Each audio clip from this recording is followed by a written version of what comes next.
Look, America means a lot to me because I'm the definition of what you call the American dream. Hey. Right? I am the immigrant. You know, Fugees refers, as I understand it, to refugees. Fugees, short for refugees. And refugees are people that, you go back far enough, people have memories of Reagan. Even Reagan used to talk about people who are persecuted on religious or political grounds, refugees. This should be a place for them. So I feel like you guys might have a touch of agreement here. We still need to have a humane way of figuring out the border. You can weigh in on that if you choose. You can also tell us about the paper right and on what's on your fallback list. No, for sure. I was telling you I'm a fan. You'd be surprised how much I know about politics. Speaking of the border, yes, right, which is very important to me, as you could see, whether if it's the Haitians coming in, and Biden being so kind with the immigration law, allowing with the crisis that's going on in Haiti right now. As we move forward, for me, one of the things that are important is we have a de facto prime minister right now in Haiti, which his name is Ariel Henry, and we've been asking for him to resign. And it's very important that he resigns so we don't go into violence and bloodshed in the country. And why is that important? Because Haiti is really North America. And the idea is you don't constantly want a flood to come over here. You want people to stay at home, and us, the diaspora, to go back and bring businesses at home, So as the American dream, I definitely think that's definitely something on my mind, And so I'm watching the paper, right? And it's financial literacy. 54% black, brown don't have a retirement plan.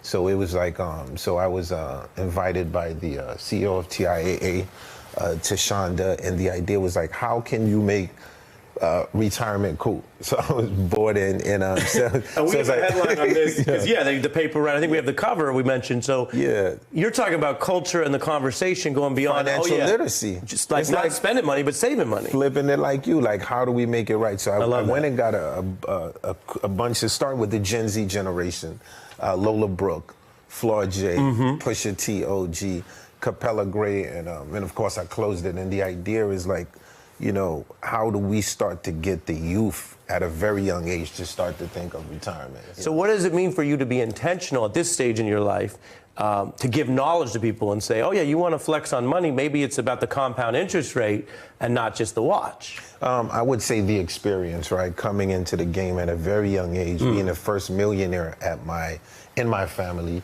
at 20 years old, you already know. Respect. And then I'm 54. Right, 54, still look like 54, still look like myself, and have a big catalog of records, right, that I own. And I'm looking that we started in 1994. So when I look back and I say, I can count those who made it in one finger. So now the idea is to make sure that the youth are focused on financial literacy, because it's something we don't really teach in schools. And when you get money, you're just like, I'm getting money.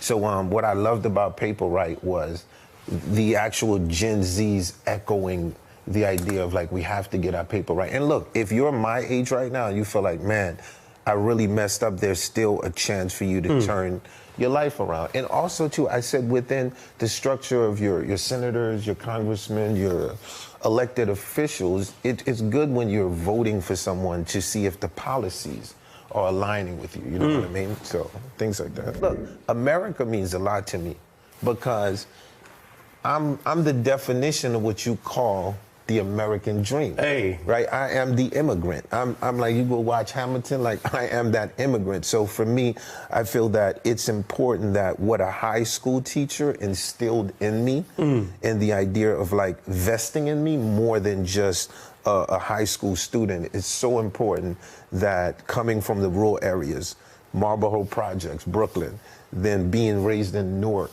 New Jersey, it's so important that we convey this to the youth, I love that. That's such a fitting spirit for us as we end the week. We were talking about your song, Hendrix. I went to Jimi Hendrix's high school in Seattle. Okay, Always meant something. In this song, you talk about the choices. I chose music. My homies chose Ye. Some of my ballers chose the NBA.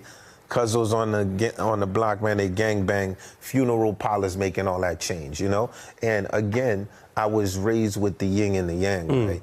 And we all are. And within these rural areas, the structures, just coming up in the projects, I would say that one of the things they used to laugh at me, because I was like, look, man, I came from Haiti. Y'all just don't know how fortunate y'all are, you know?